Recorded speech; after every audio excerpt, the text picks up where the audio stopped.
उलझती राहें एपिसोड 3। दिमाग खराब है क्या?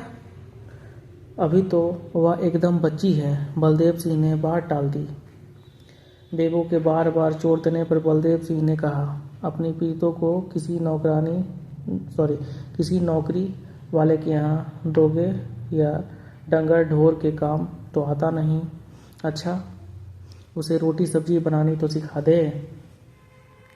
बेबो अब प्रीतो को डांट कर कहने लगती, प्रीतो बहुत हो गया गुड्डे गुड़िया का ब्याह, अब कुछ घर के काम भी सीख। पर उस पर कोई खास असर ना होता। वह करतारे पर पूरा रौब रखती।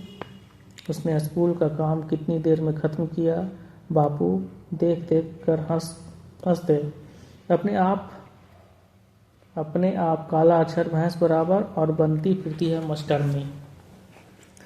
प्रीतो के लिए लड़के की तलाश जारी रही। आखिर पास ही गांव में एक लड़का देखा गया जो किसी सरकारी प्राइमरी स्कूल में अध्यापक था। रिश्ता पक्का हो गया। बेबे ने हंसकर कहा, करतारे के बापू, तू प्रीतो को मास्टरनी कहकर उसका मजाक उड़ाता था, अब सचमुच लोग उसे मास्टरनी कहा करेंगे। बापू की बाँछें खिल जाती। प्रीतो अब घर का काम सीखने लगी। बेबो भी शारीरिक रूप से अस्वस्थ रहने लगी थी। घर की जिम्मेदारियों ने बेबो और बाबू के समय से पहले ही बूढ़ा बना दिया था। बेबे समझाती जाती, प्रीतो सब्जी बनाती, रोटी बनाती, झाड़ू लगाती, गोबर से घर लीपती। प्रीतो लीप रही थी या बिखेर रही थी, 2 दिन सूखेगा ऐसे। करतारे के कटास सुनकर प्रीतो ने गुस्से भर गोबर से सना हाथ उसके पीठ पर दे मारा। बेबो उन दोनों की नोक झोंक देखकर खुश होती रहती। अंदर ही अंदर बेबो सोचती रहती कि प्रीतो अन्य लड़कियों जैसी नहीं है, पता नहीं इसका क्या होगा। गुस्सा भी बहुत है, डांट भी सह नहीं सकती। आखिर शादी का दिन आ गया। अपनी हिम्मत से अधिक दहेज दिया गया। बेबो बापू विदाई के समय एक अज्ञात भय से घिरे रहे। करतारे का साथ छूट गया। वह बहुत रोया। विदाई हो गई। घर सुनसान हो गया। शादी के लिए थोड़े बहुत कर्ज भी लेना पड़ा था। बलदेव सिंह उसे उतारने की सोच में पड़ गए। अगले दिन अपने पति बलविंदर के साथ प्रीतो फेरा डालने आ गई। तय हुआ कि 15 दिन बाद बलविंदर उसे लेने जाएगा। प्रीतो बहुत खुश थी। नए नए कपड़े, नए नए गहने पहनकर वह अपने आप को धरती पर सबसे अधिक खुशकिस्मत समझती थी। अतः उसके पैर जमीन पर नहीं लग रहे थे। बापू के पास बैठकर उसने एक गहना दिखलाया, लाल चूड़ी दिखलाया। जीतो अभी तक अपने ससुराल नहीं गई थी। वह माँ के साथ मिलकर शादी के बाद काम निपटा रही थी। उसकी इच्छा थी कि वह 15 दिन बाद ही जाएगी। रोज रोज आना जाना भी मुश्किल था। लेकिन तभी डाकिया तार लेकर आया। करतारे ने पढ़ा, बे यानी सास बीमार हैं, जल्दी आ जाओ। जीतो सास की बीमारी की खबर सुनते ही ससुराल जाने के लिए तैयार हो गई। वे ने कभी उसे बेबे की कमी महसूस न होने दी। जब वह सबसे पहले गर्म गर्म रोटी बे को खिलाती तो बे के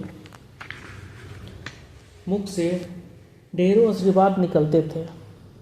प्रीतो को भी अपनी बहन के घर बे के साथ बिताए दिन याद आ गया। बे से उसके बचपन की न जाने उसने कितनी बातें सुनी थी। भूत प्रेतों की भी ढेर किस्से उसने बे से सुनी थी।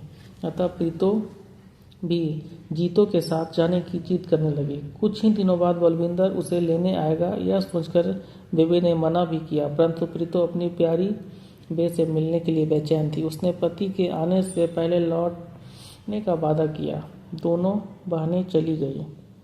अपने घर पहुंचकर जीतो ने देखा कि उसकी सास आंगन में बिस्तर पर लेटी हुई थी। उसे हैजा हो गया था।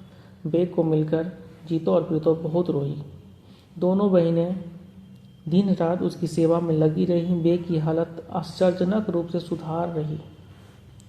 प्रीतो बे के दोनों हाथ पकड़कर प्यार से बोली, भला तू कैसे कहीं जा सकती है?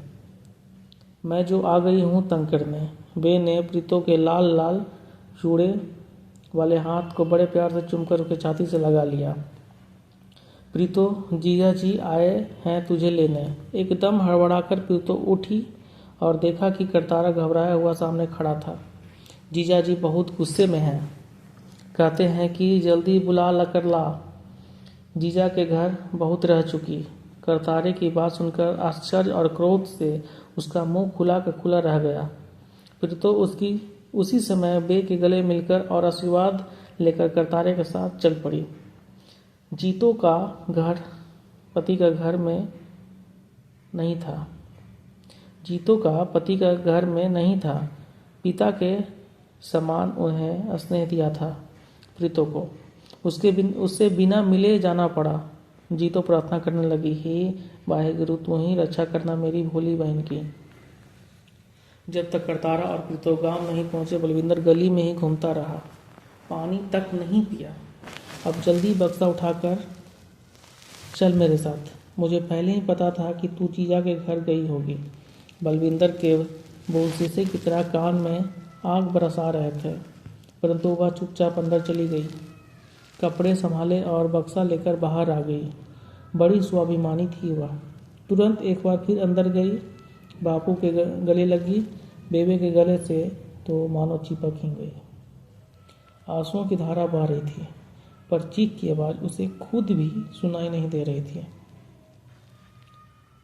यह वही प्रीतो थी जो विवाह के समय इतनी खुश थी कि सोचती थी कि कैसे वह रोएगी। मात्र रोने की रस्म अदा करने के लिए उसे अपनी उंगली दांतों से जोर से दबाई थी। आज वही प्रीतो है जिसे उंगली दांतों तले दबाकर खामोश रहने की रस्म अदा करनी पड़ रही थी।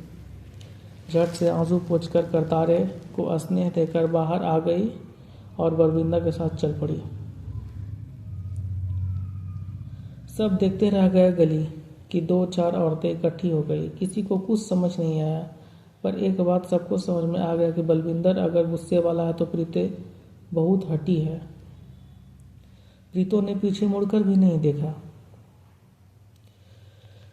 बस में भी उसकी अपने पति से कोई बात नहीं हुई। ससुराल पहुंचने पर सास ने कहा, अरे बलविंदर, हमें बताया तक नहीं कि बहू को लेने जा रहा है। बहू ने तो 15 दिन बाद आना था। सभी हैरान थे। जेठरानियाँ चुगलबाजी कर रही थी अपने देवर के। जेठरानियों के बच्चे और गली मोहल्ले के बच्चे तथा अन्य औरतें इकट्ठा हो गई। बलविंदर हंसता रहा। यह बिल्कुल भी नहीं लग रहा था कि कुछ देर पहले एक तूफान गुजर चुका था। बात आई गई हो गई। प्रीतो ने भी दोबारा जिक्र करना उचित नहीं समझा। बेबी जी, मैं बर्तन साफ कर दूंगी। प्रीतो ने बर्तन साफ करते हुए सास से बर्तन खींचते हुए कहा, परंतु सास ने बड़े प्यार से जवाब दिया, पुत्र, तेरे अभी खाने खेलने के दिन है। बस तू सूट बदल कर तैयार हो जा। मोहल्ले की औरतें आ जाती है नई बहू के पास। प्रीतो बहुत खुश हुई। वह झट से मानो छलांग सी लगाते हुए कपड़े बदलने चली गई, जबकि उसने वह सूट 2 घंटे पहले ही बदला था। यही हाल जेठानियों का भी था। एक जेठानी पानी भरती, दूसरी रोटी बनाती। प्रीतो जब कहती, भरजाई जी मैं बना देती हूँ रोटी, जेठानी कहती, सारी उम्र रोटी ही बनानी है, बस चारपाई पर बैठ जा, देखती रह।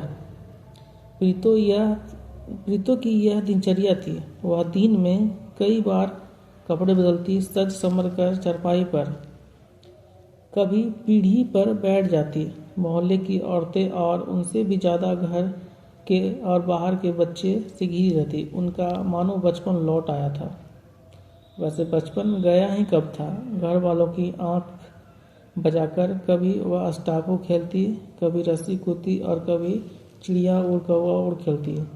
बस बच्चे के बीच में वह बड़ी बच्ची बनी रहती।